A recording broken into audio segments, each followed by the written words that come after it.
بسم اللہ الرحمن الرحیم۔ گھروں کو عبادت کے ساتھ آباد کرنے کی ترغیب۔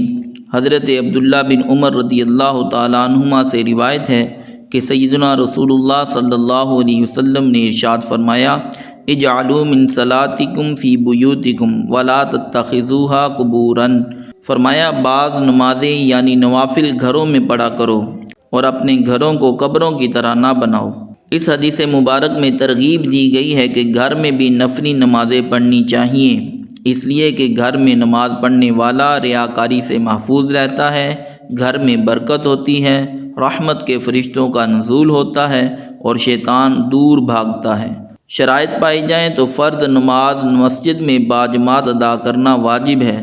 ارشاد نبوی سے معلوم ہوا کہ نوافل گھر میں ادا کرنے پر زیادہ ثواب ملتا ہے، البتہ بعض نوافل مسجد میں پڑھنا افضل ہے، جس طرح طواف کی 2 رکعتیں اور باجماعت نماز تراویح۔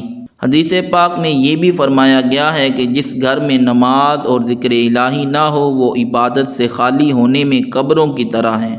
اور گھر میں نماز پڑھنے سے یہ بھی فائدہ حاصل ہوتا ہے کہ چھوٹے بچے بھی بڑوں کی طرح نقل اتارتے ہیں، یعنی ان کے ساتھ نماز پڑھنے کی کوشش کرتے ہیں، اس سے بچوں کی بھی تربیت ہوتی ہے۔